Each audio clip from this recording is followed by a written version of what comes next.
coming up in just a bit, and my guest is Lilly Bekele Piper. She has a very global background, born in Ethiopia, grew up and educated in the US, and has been working in East Africa for 11 years now. Now, she's worked for various international organizations in the field of education, gender, and communication, and there's loads to learn from her experiences as we speak to her on the big conversation in a bit. So we want to hear from you, 0725 281 428.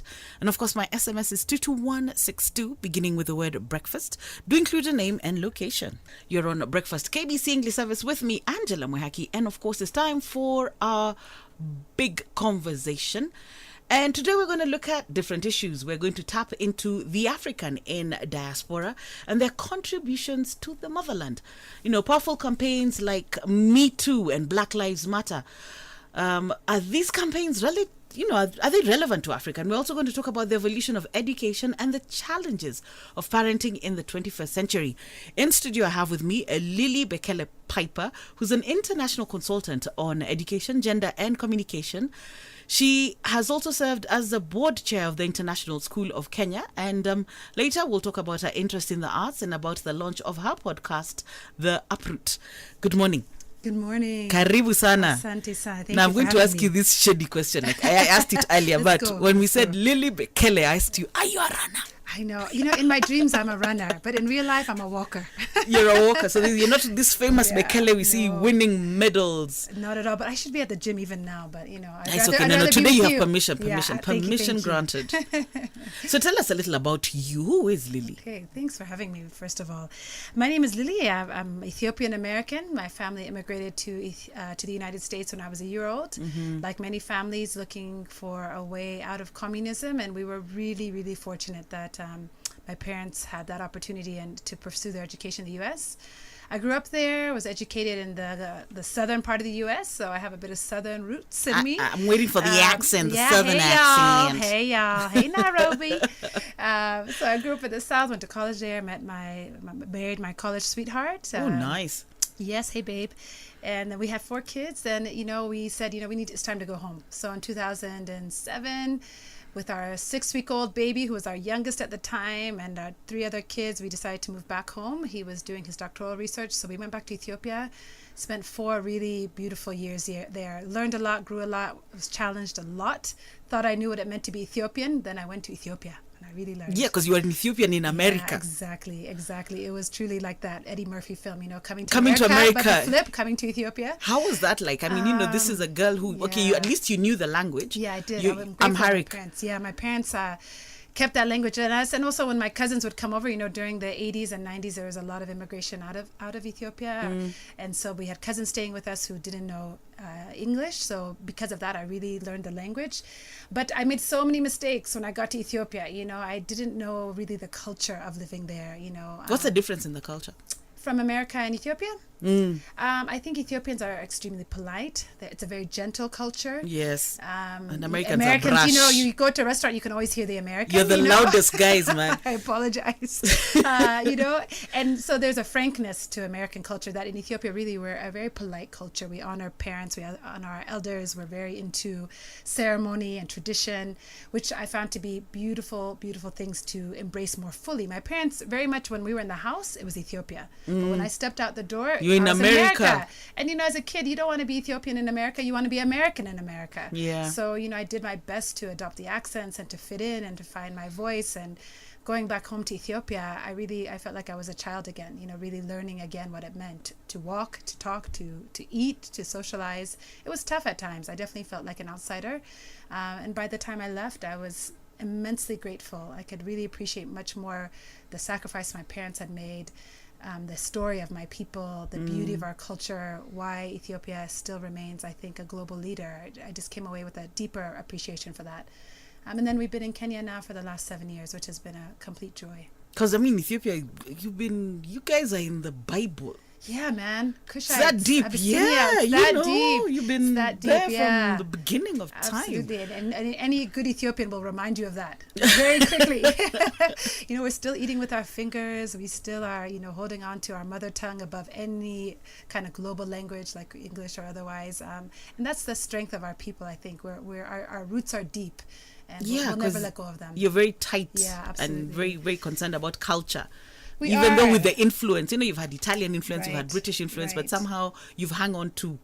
Yeah. Because the first thing you said was you're Ethiopian. Yeah, American Yeah, for sure. so for you, that's deep. Home. Yeah, absolutely. I mean, It's that's most people just want to say they're American. yeah, no, for me, I think when I went home to Ethiopia, when you grow up in the United States as a black person, you face all kinds of challenges from Which day we're going one. to definitely talk about. And you're reminded from day one that you're black, that you're not necessarily American first, you're black first. And I think I went to Ethiopia and I saw, hey, this is my people. When I look at the little girl on the street corner, She looks like you, her hair's like you. selling biscuits or whatever, she looks like me. If I go to the bank, my bank teller is Ethiopian. If I go to school, my child's teacher rather is an Ethiopian. And so it's a really powerful way to live after you live in the US and you're not really sure who you are. I think Barack Obama has done a lot to affirm the presence of black people in America as legitimizing our place on the global stage, on the national stage, in academia, elsewhere. And we've had so many others who have done that as well. But in Ethiopia, it's very different when everyone looks like you. It's a powerful experience. And I wish I could give that experience to every person of color, to have that moment where I'm not the minority, I'm not the other, I am everyone. That's something we don't think about, I guess. Yeah, we take it for until granted. actually, like this. Well, Absolutely. they say it's very shady. Literally, the translation says "to go is to see." Because when you're in one place, Yes. and I'm used to seeing all these African faces, Yeah. when you travel is when you realize, oh my, Yeah, it's actually a absolutely. unique thing. Absolutely. It gives you a sense of pride, and I think that's the one thing that Ethiopians have done well. We're changing, we're evolving, we need to change, we need to evolve. I'm proud of, the movements in the last few years that have allowed voices to rise up from the margins into the center of our culture and our politics. But it's a powerful thing to look around and everyone looks like you. Yeah. So that's something Kenyans need to realize. Don't take it for granted. Don't take it for granted. Absolutely. I think it gives you a sense of being that it's hard to replicate. And for my children now, for them, black people run the world.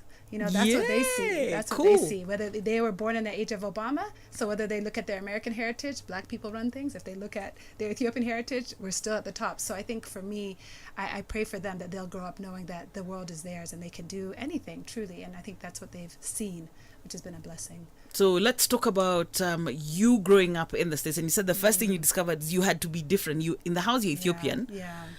In school, and you grew up in the South, so I'm just thinking the stories we've heard about the South are not exactly the best.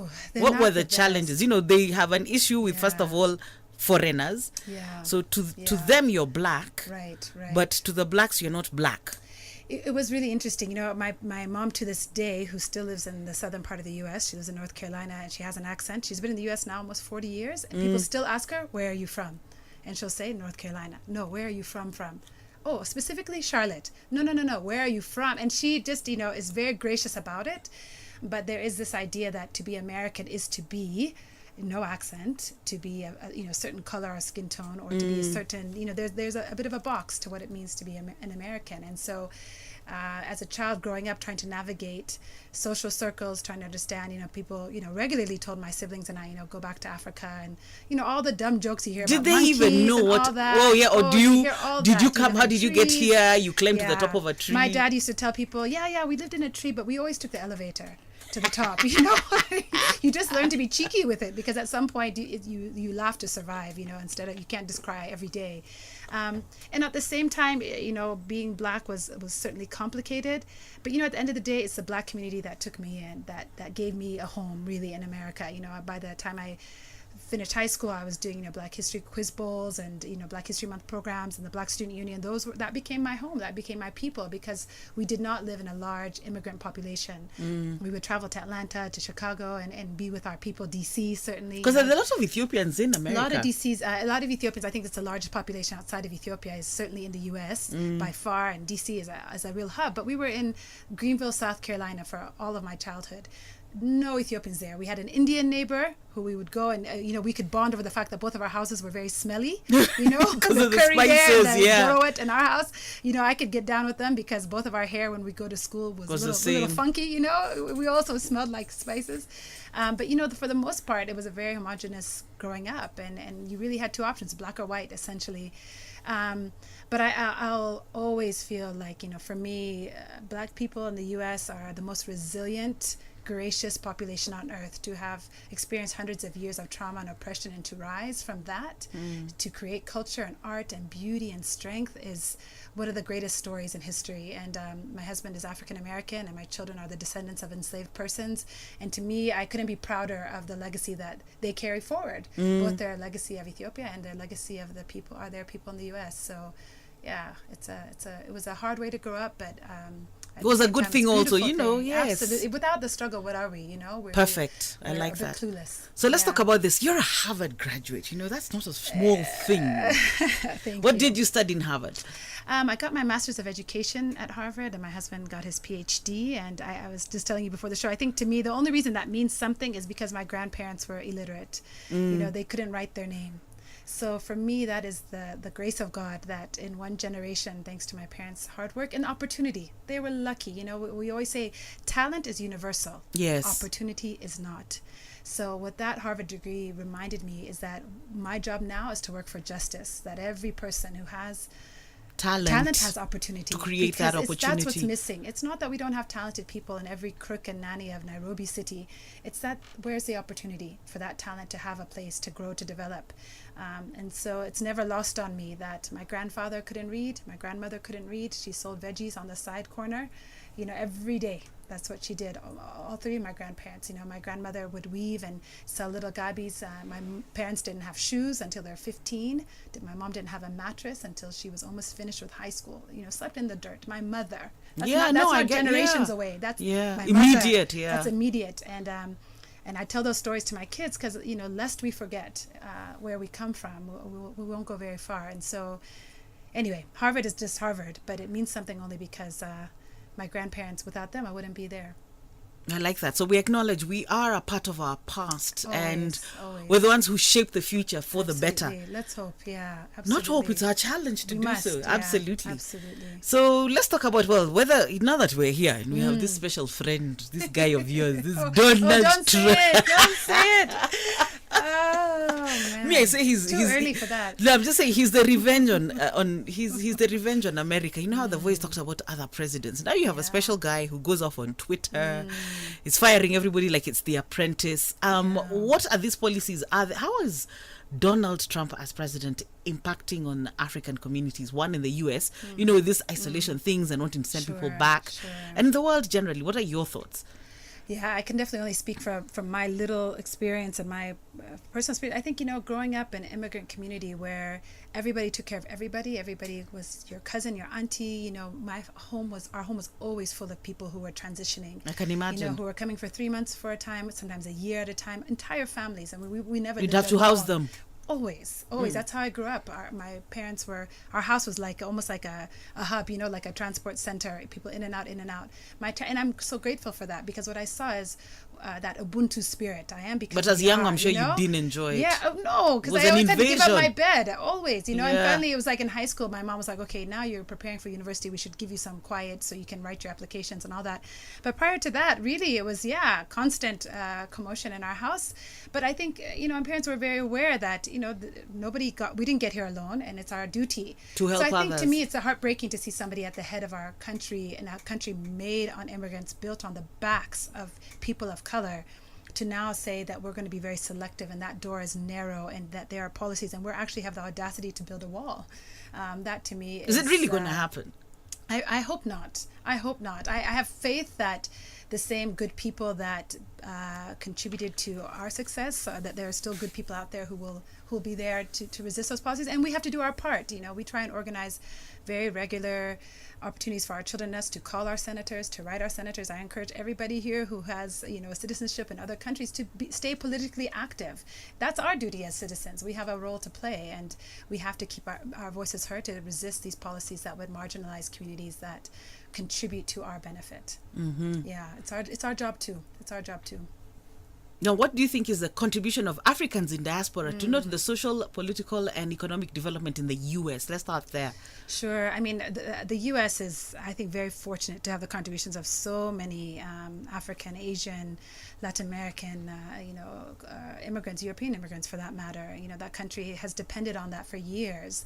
If you look at, my dad is an engineer, so if you look at his field, he's not so much a minority there. You know, it's littered with people of color who have struggled for opportunities and come and now contribute very proudly to America and who are very proud to be citizens. And the diaspora in America has been significant. Recently, Ethiopian American designer Amsale passed away, and it was really a heartbreak because I remember as a young child looking up to her, you know, this Ethiopian woman who had come to the U.S. and started designing dresses and then built one of the most powerful design houses in the U.S. and in New York. And she was a role model for me coming up. So I think some of the contributions the diaspora has is being a role model, saying that, you know, we're here, it's possible, you know, you can be, that door is open to you now, you know, that I've gone before. And there's obviously contributions in culture and literature and sciences. You know, I'm very proud of my cousin who was, you know, used to work in the White House under the Obama administration in science and technology, and one of the few women of color in that department. You know, she was born in the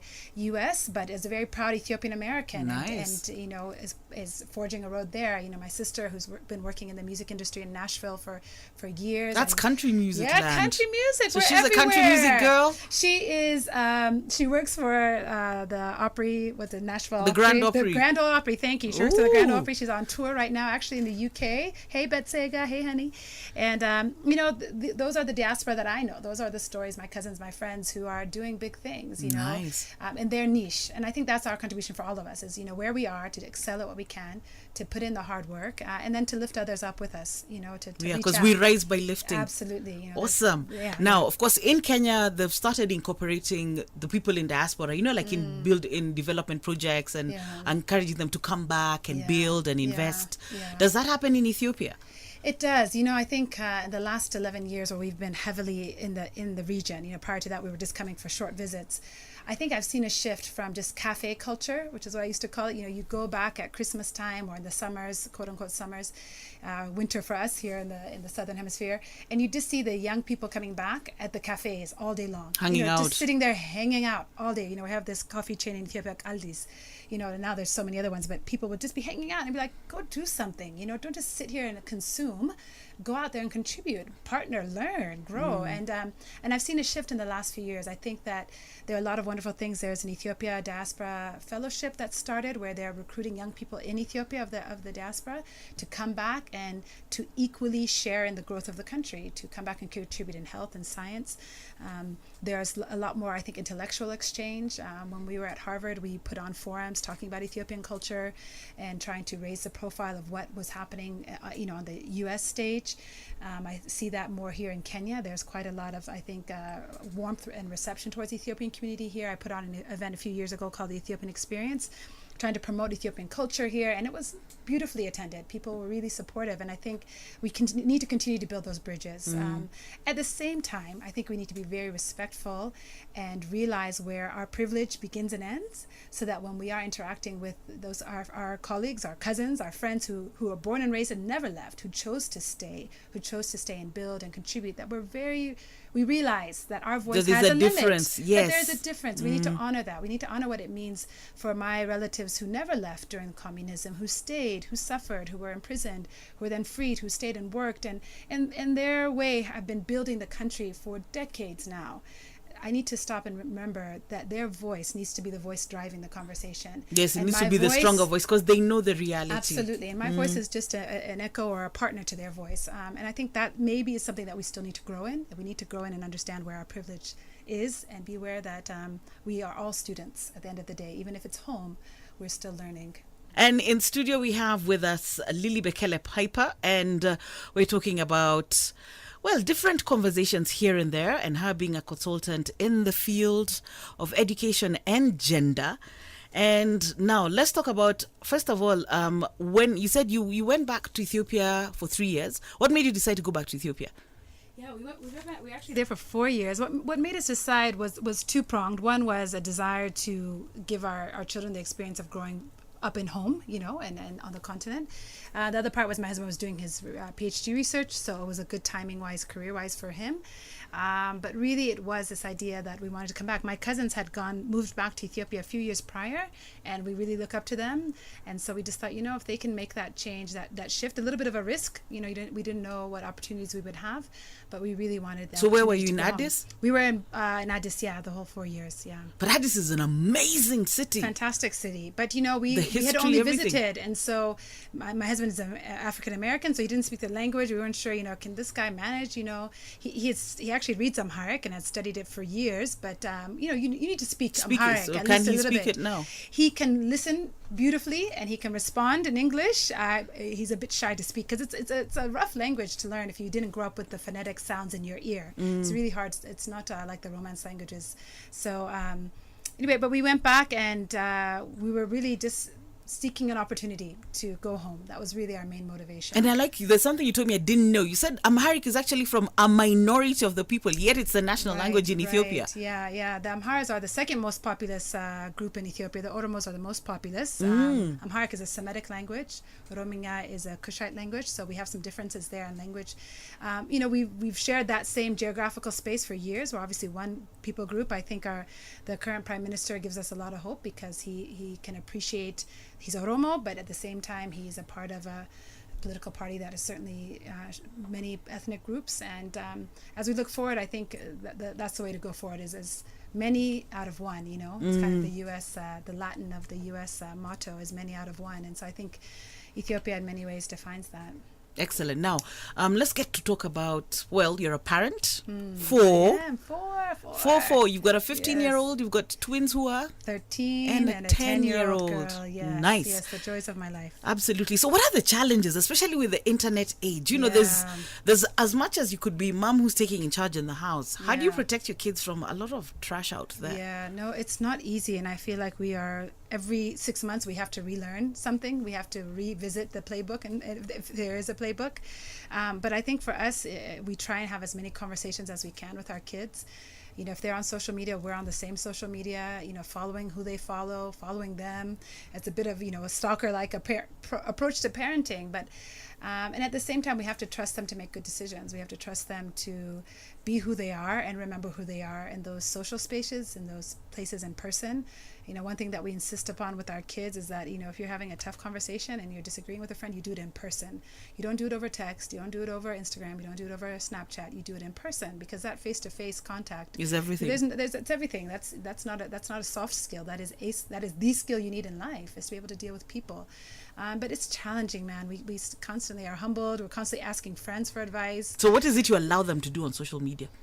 So for our 15-year-old, she pretty much has most of the social media platforms, Snapchat. That's really the main one, I would say. Pictures. Pictures. Our boys are on Instagram. They're not on Snapchat. They don't have smartphones. They just have... I like that. Please repeat that. Yeah, they don't have smartphones. You do not have to give your children smartphones. In fact, wait till they're in campus. I wish we had with our older one, to be honest with you, because you can give them a phone where they can simply call and text. Right. So we gave it to her too soon, I think. Yeah. And so with our boys, we decided to do it differently, which they find extremely unfair. But, things are changing every year. Honestly, there's more research that shows us how little benefit social media has on our kids. It's making them more anxious. It's making them less able to communicate. It's making them, there's higher rates of bullying and depression and suicide amongst teens their age than there have been in previous generations. And so as we know more, we try and do more. We try and, do better because we know better. And so we're learning as we go. I think our 10-year-old may never get a phone. I was going to ask you. I was going to tell you that means the 10-year-old may never get a phone. She said that last night. She said, at this rate, I'll never get a phone, So we'll see. But it's a challenge, man, because at some point you go from protecting to trying to coach them into making the best decisions that they can. Because at the end of the day, they're not ours. They're going to fly out in the world and hopefully make good choices. Yeah, because I was reading, parents, children come through us. Yes, that's a big and it's our problem, not to us. Exactly. So we're simply here to mold and lead. Absolutely, yeah. And we're constantly battling between the African way and the American way of parenting. So which is the African way? Okay, the African way for me was a spank. Exactly. For me, it was so you spare. You don't spare the rod. Yeah, no dating. No, we're different now. You're already dating? We don't, no. Who's dating? Dating in a very loose way. But, for growing up, it was like, no dating, no boys, read a book. Yes, The read a response book. to every request was, read a book. Yeah. But I don't know that that's the best way. I want to have a relationship with my kids. I want to have conversations with them. All the things you were mentioning earlier, these hashtags, the movements that are happening politically. We're not bystanders, we're participants. And so it's important to me that my kids are politically engaged. But that also means that they're exposed to things that I think my parents tried to protect me from at an earlier age. So like let's talk about like Black Lives Matter. Sure. Yeah, that's the hashtag. That movement was started by 3 Black women, and so as a Black woman raising Black women, it's important to me that my children know that. My sons marched with us. There was a women's march here in Nairobi last Jan 2017. My sons went with me. And my son put it on Instagram, I'm proud to be a feminist. That was a proud moment for me. Yeah. Because I think, what does a feminist mean to you? And he's like, women should have every opportunity I have, and it's my job to make sure that happens. We need to talk to our men. We have to talk to our men. We need the boy to, child and the boys, needs a space as important as the girl child, because they don't live independent of each other. They don't live in islands separate from each other. We're cohabitating the same space, and so we have to invest in both our boys and our girls and make them both actors in this day and age. Now, of course, you as an educationalist, how do you balance these things? As a person who's so passionate about education, you sat on the board of the International School of Kenya. Are we doing enough in terms of education for the kids? Are we rushing into new directions? Like with the proposed system and everything. Yeah, that's a good question. What I've learned as I've raised my own kids and been in education spaces, that every child learns differently. Every child can succeed. Those two things. Every child learns differently, and every child can succeed. And I think one thing that I see that I struggle with in the countries that I travel to in the continent, and I've also traveled in Asia, is that we kind of have one pathway to success, or our paths to success are rather narrow. It's a doctor, a teacher, a lawyer, an engineer. We don't necessarily validate other ways of learning. We don't validate other career paths. And I think we need to do better by that. We need to also encourage our children in the arts. We need to encourage them if they want to, be an agriculturist, a farmer, if they want to develop an app. And, how children succeed is not necessarily up to us. What's up to us is to make sure there's a path to their success. And all of that success, some of that success won't necessarily pay what we want it to pay. And so as parents, I think we have to be careful about how we direct our kids. But you know what, Angie? I am learning as I go. Because life is about learning. Every day and asking God for mercy, because we're doing the best that we can every day and trying to learn as we go. Now, let's talk about your podcast. Yeah, up and coming, I hope. It's called Uproot. And I wanted to basically talk about the stories that have shaped my life.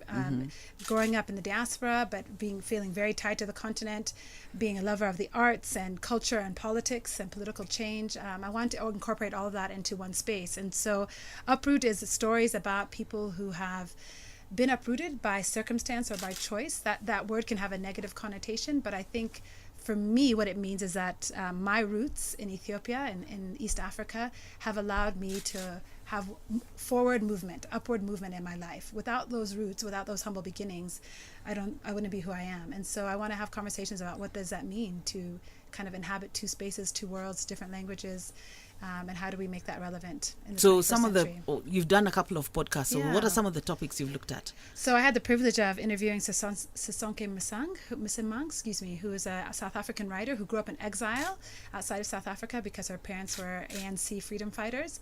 So she wrote a beautiful memoir called Always Another Country, that talks about what it's like to grow up outside of your home country when you are stateless, essentially. And she weaves all of those experiences into the day that Nelson Mandela is released and they go back home. Nice. And then what does that mean to go quote unquote home when you have been outside of that place for all of your life and trying to figure out your identity in the middle of that. So that was one show. Another show was with friends who all have ties to Kenya, but in different ways. Adoptive parents, refugees, grew up here but then left, came back as an adult, grew up here, but went to the US, then went to China, then came back. And again, what does identity mean to you when you speak multiple languages but not always Kiswahili? What does it mean when you are Caucasian but your children are Kenyan?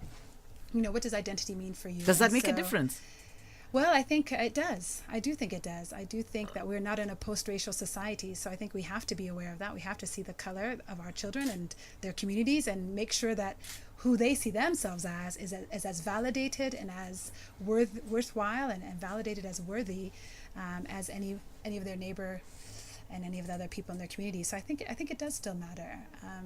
And then I had a lot of fun interviewing my parents and asking them, do you have any regrets in your journey as parents? What was it like being an immigrant in the 70s to the United States when there was nowhere near the awareness of the global scale? And, when the famine hit in Ethiopia in the 80s, everybody saw us as we are negative, and what did that mean for them as parents raising Black children then, and how did they do it, and understanding more of their stories. So I hope to have more stories like that. I want to laugh on the podcast and have fun and bring in artists and people who have something to say through their art and through theater, through music. And it's still a work in progress, but I hope you will have me back when it's up and ready to go. So we can, because I want to take a listen. Thank you, Angie. Now, let's talk about the role of spirituality in your life.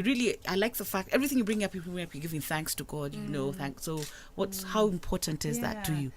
I was raised in a home where faith was very important, but it took a couple of years before it became my own, before I embraced it for myself. And for me as an adult, a lot of things hit you. You realize, when you're a kid, your parents insulate you. And then you grow up and you realize, oh man, bad things happen all the time. And for me, the anchor for my life and for my soul in the middle of that is God. A lot of things have hit our family at different times, and the thing that anchors us is our love for God and God's love for us. And I feel like part of my mission on this earth is to be a conduit for that love to other people and other communities, near and far, one and all. Everyone's welcome. Absolutely. Now, there's something I saw and I found that very interesting. You support the transition of mother tongue instruction for early education. You asked me a hard one after that. Nice question. No, I'm just finding it interesting because... For me, I think it's a bit tricky. Like when you when you look at like Nairobi, what mother tongue would you teach? In the rural areas, it would work. So why do you think mother tongue is easy? And then, I don't know about Ethiopia. Here we're a melting pot. We have over 40, I think there are 43 tribes now. There's a lot of intermarriages. Half the guys in Nairobi, I'm sure even if you ask your people, don't even know what they don't speak it. Sure. Ethiopia has a similar story. We're over 80 ethnic groups and, multiple languages. And you go to most countries, it's like that. I was in Ghana. They have 11 languages that they were trying to study and determine which one is going to be the main input. And, what they've decided is primarily that depends on where you live and your region that you're in. But research shows us that children are going to learn best in the early years if they learn in their mother tongue. So when we force them to learn in English or other languages, their learning is slowed and delayed, and they don't progress as well. And again, the way we measure success is fluency in reading or being able to master grammar or being able to master, mathematics. And so if you are at home, completely immersed in a mother tongue, and then you go to a classroom and then you have to learn another mother tongue, on the one hand, children are resilient, they learn quickly and they absorb quickly, and they are amazing for that. That's what makes them quite incredible and more and stronger than adults. At the same time, if we're thinking about the best interest of a child and having a student-focused education program and a child-friendly focused education program, as I believe all education should be, then our education system, I believe, should accommodate mother tongue. I haven't worked in Kenya on mother tongue, but that's been my work across Africa, 13 countries, and I see that over and over again, that children succeed better. They are their truest self when they can express themselves in their mother tongue, but your question is very valid. How do you determine the mother tongue? And that's the question that national governments are wrestling with in developing policy, is how do we determine? And part of that is having good data, which is what my work focuses on, is collecting data so that we really make informed decisions. Oftentimes our decisions are political, they are emotional, they are cultural, instead of being data driven. And I think good data helps really inform best policy for the children. At the end of the day, they're not the future. I think the children are now. They're today. So we have to do right by them in our schools. Yeah, so that's a quick snapshot of kind of some of the things that you job. do. Yeah. So you determine. So at least I hadn't thought of the impact, and it's true. So the first language you learn, depending on where you live, is what you communicate with. Definitely. And if I think about my home experience, when my parents would have dinner guests that were Americans and they're doing the whole conversation in English and all that, they're very polite, it's engaging, they can talk politics and all that. But then you bring Ethiopians and they're talking the thing is different. It's so much livelier. People express themselves so much deeply, and you can see that with kids, that they're the same way. They're their truest self when they can speak in the language that they're most comfortable in. And as best as we can, I think we need to accommodate that, because at the end of the day, they're the ones who are going to develop our systems, and we need them to be successful. We need them to be able to do that well. So mother tongue instruction, I think, is not a trend. It's a priority, I think, for many countries in the continent. And it used to be, I mean, I know there are a lot of my friends who learned in the rural areas, and they were actually taught English in vernacular, you know, where you would be told, you know, the door is an English word for mlango or whatever. They learnt that way. It's the execution of that. Now, once you have a policy, then it's the execution, which requires teacher training, which requires materials, all of that. And I think Kenya is ahead of the curve. So what do you think about our intention to change our curriculum to more Kenya? skills? Yeah. I think that the Kenyan national government should do what they think is in the best interest of the child. I think, from my opinion, at the end of the day, is that national governments should be the drivers of their national policies, full stop. That's how it needs to go. Yeah. Okay, so what are some of the other lessons you think you've learned so far? You know, you're literally, you know, a child of many worlds. Yeah. And what is it you'd like to leave as a legacy? You know, people talk about acquiring things. Well, what footprints would you like to leave? That's a great question. I hope I'm still learning. I just had a birthday last week, so you know, when belated, you get happy older, birthday. thank you very Happy much. birthday. You know, birthday always causes you to reflect and look back and all that. And I guess, you know, I'm at the juncture now where I'm thinking about a career shift. So that I hope one legacy I can leave for my kids is you're never too late. That you should, you know, follow your passions, and that most of all, try and make the world a more just place. You know, I in the core of my soul, that's probably what I believe most, other than, you know, there is a God and he loves us, and that secondly, that it's our job that love looks like justice, that love looks like working on behalf of others who you'll never meet. And if I don't do anything else, I hope I do that my work, my efforts are in service to making the world a more just place. And so there are a lot of great organizations in Nairobi and worldwide that are doing that, and you know, it's our privilege to partner with them, and then in our small little ways, in our little communities, making sure that we're doing that. But I don't know, I think I'm too young to think about a legacy, right? Nice, you start making it. You're still young, but you're still okay, planning. okay. I mean, Yes, legacies, like you said, the footsteps you want to kindness, leave. you know, the world is not always very kind. So True. I think I tell my kids every day before they get out of the house, be brave and be kind. Which again, I laugh. My African friends be like, "You are so American," you know. Yeah, be brave and be kind. But I appreciate that input from my kind of American side of this idea of bravery and kindness. You know, everybody's fighting a hard battle, they say. So if we can be kind, that's something. But I don't know. I hope I have a lot to learn. I hope I can keep learning. But the continent is the place to be. That much I know for sure. You're happy you are here and right now. I feel so grateful every day. I think the values here are family, you know, family above all. This idea of going to shags at every holiday, every break, that is such a beautiful thing that, you know, my kids are also now like, that's their norm. Who are we staying with? Who are we going to see? It's not where are we going to go necessarily. It's who that matters, you know, the people, the grandparents, the aunties, the uncles. And, you know, making a family out of who you have. You know, we're a bit far from our blood relatives. But you have other, you can family choose. here. Wow. Yeah. Our kids are so blessed. And so I hope that's also part of the legacy, you know, is you have family, but you also make a family, you create family wherever you go. Awesome. I tell you, time flies. Can you believe an hour is done? So, of course, we had with us Lilly Bekele Piper, and what a conversation we've had.